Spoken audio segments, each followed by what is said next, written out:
ನಮಸ್ಕಾರ ಸ್ನೇಹಿತರೆ.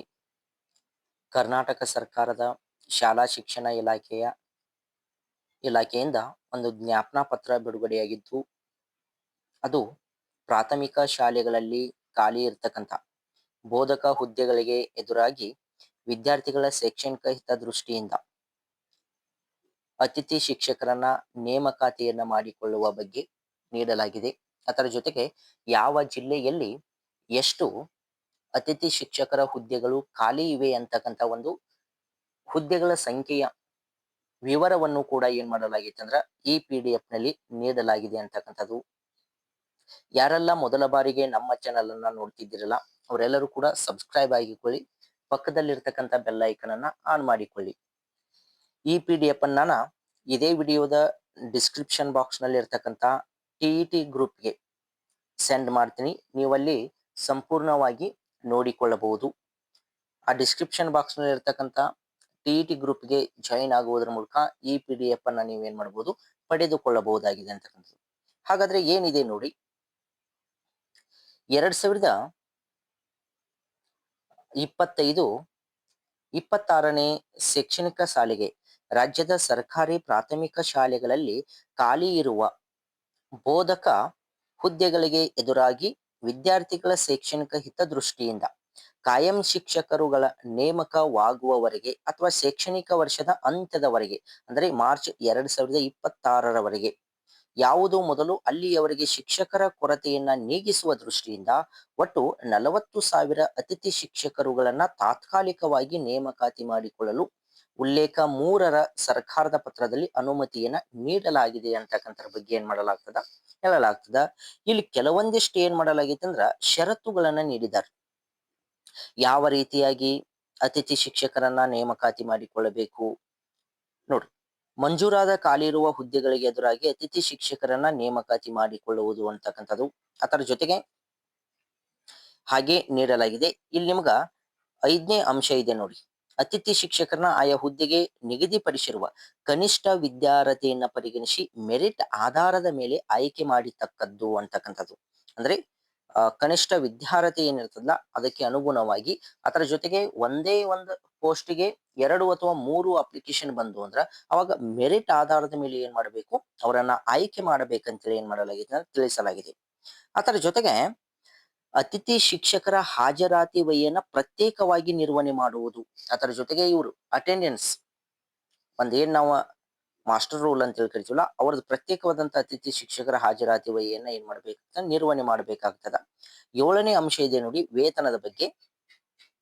ಪ್ರಾಥಮಿಕ ಶಾಲಾ ಅತಿಥಿ ಶಿಕ್ಷಕರುಗಳ ಗೌರವ ಸಂಭಾವನೆ ದರ ಮಾಯೆಯನ ರೂಪಾಯಿ 12,000 ಆಗಿರುತ್ತದೆ. ಅಂದ್ರೆ 12,000 ರೂಪಾಯಿಗಳನ್ನ ಏನ್ ಮಾಡಲಾಗ್ತದ, ಪ್ರತಿ ತಿಂಗಳು ಕೂಡ ಅವರಿಗೆ ನೀಡಲಾಗ್ತದ ಅಂತಕ್ಕಂಥದ್ರ ಬಗ್ಗೆ. ಅದರ ಜೊತೆಗೆ ನಿಮಗೆ ಅನೇಕ ರೀತಿಯಾದಂತ ಷರತ್ತುಗಳನ್ನು ಕೂಡ ಇಲ್ಲಿ ಏನ್ ಮಾಡಲಾಗಿದೆ, ನೀಡಲಾಗಿದೆ. ನೀವು ಇಲ್ಲಿ ನೋಡಬಹುದು, ಅಗತ್ಯವಿರತಕ್ಕಂಥ ಅನುದಾನ ವಿವರ 10 ತಿಂಗಳಿಗೆ ಮಾತ್ರ ನೀಡಲಾಗ್ತದ, 12,000 ಅಂತಕ್ಕಂಥದ್ದು ಇಲ್ಲಿ ನೀವು ನೋಡಬಹುದು.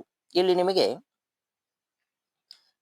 ಆ ಹುದ್ದೆಗಳ ಒಂದು ಸಂಖ್ಯೆಯನ್ನ ಏನ್ ಮಾಡಿದ್ದಾರೆ ಅಂದ್ರೆ ನೀಡಿದ್ದಾರೆ ಅಂತಕ್ಕಂಥದ್ದು.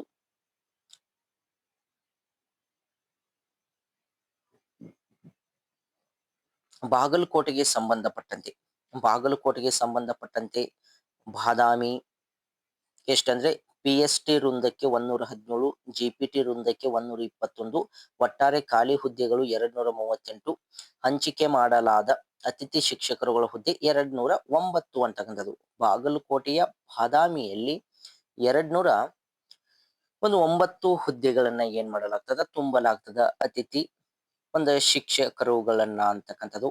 ಅದರ ಜೊತೆಗೆ ಬಾಗಲಕೋಟೆಗೆ 115, ಬೆಳಗಿ 92, ಹುನಗುಂದ 92, ಜಮಖಂಡಿ 273, ಮುಧೋಳ 238, ಕುರುಗೋಡು 369, ಹೀಗೆ ಅನೇಕ ರೀತಿಯಾದಂತ ಬಾಗಲಕೋಟೆಗೆ ಸಂಬಂಧಪಟ್ಟಂತೆ ಬಳ್ಳಾರಿ ಆಗಿರಬಹುದು, ಬೆಳಗಾವಿ ಆಗಿರಬಹುದು, ಬೆಳಗಾವಿಯಲ್ಲಿನ ಚಿಕ್ಕೋಡಿ ಆಗಿರಬಹುದು, ಬೆಂಗಳೂರು ನಾರ್ತ್ ಆಗಿರಬಹುದು, ಬೀದರ್ ಆಗಿರಬಹುದು, ಚಾಮರಾಜನಗರ ಆಗಿರಬಹುದು, ಅದರ ಜೊತೆಗೆ ಚಿಕ್ಕಮಗಳೂರು ಆಗಿರಬಹುದು, ದಕ್ಷಿಣ ಕನ್ನಡ, ಅದರ ಜೊತೆಗೆ ದಾವಣಗೆರೆ, ಧಾರವಾಡ, ಗದಗ, ಕಲಬುರಗಿ, ಕೋಲಾರ, ರಾಮನಗರ, ತುಮಕೂರು, ಉಡುಪಿ, ಉತ್ತರ ಕನ್ನಡ, ವಿಜಯನಗರ ಹೀಗೆ ಅನೇಕ ರೀತಿಯಾದಂತಹ ಜಿಲ್ಲೆಗಳಿಗೆ ಸಂಬಂಧಪಟ್ಟಂತಹ ಒಂದು ಹುದ್ದೆಗಳ ಸಂಖ್ಯೆ, ಜಿಲ್ಲೆಗಳು ಅದರ ಜೊತೆಗೆ ತಾಲೂಕುಗಳಿಗೆ ಸಂಬಂಧಪಟ್ಟಂತೆ ಪಿ-ಎಸ್-ಟಿ ಮತ್ತು ಜಿ-ಪಿ-ಟಿ ಎರಡಕ್ಕೂ ಸಂಬಂಧಪಟ್ಟಂತೆ ಈ PDF ನಲ್ಲಿ ಏನಿದೆ ಸಂಪೂರ್ಣವಾದಂತಹ ಮಾಹಿತಿ ಇದೆ ಅಂತ ಒಂದು ಒಟ್ಟು ಪಿ-ಎಸ್-ಟಿಗೆ ಸಂಬಂಧಪಟ್ಟಂತೆ 20,838 ಹುದ್ದೆಗಳಿದ್ದು, ಜಿ-ಪಿ-ಟಿಗೆ ಸಂಬಂಧಪಟ್ಟಂತೆ 17,829, ಖಾಲಿ ಇರತಕ್ಕಂಥದ್ದು 38,667 ಹುದ್ದೆಗಳು. ಅತಿಥಿ ಶಿಕ್ಷಕರುಗಳ ನೇಮಕಾತಿಗೆ ಸಂಬಂಧಪಟ್ಟಂತೆ ನೀಡಿದಂಥದ್ದು 34,027, ಅಂದ್ರೆ ಮೊದಲ ಹಂತದಲ್ಲಿ 34,027 ಪ್ರಾಥಮಿಕ ಅತಿಥಿ ಶಿಕ್ಷಕರನ್ನ ನೇಮಕಾತಿ ಮಾಡಿಕೊಳ್ಳಬೇಕಂತ ಏನ್ ಮಾಡಲಾಗಿತ್ತು ಅಂದ್ರೆ ತಿಳಿಸಲಾಗಿದೆ ಅಂತಕ್ಕಂಥದ್ದು.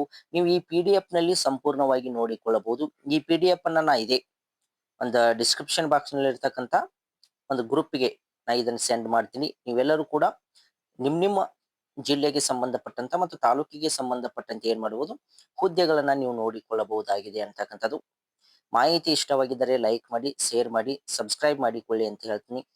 ಎಲ್ಲರಿಗೂ ಧನ್ಯವಾದಗಳು.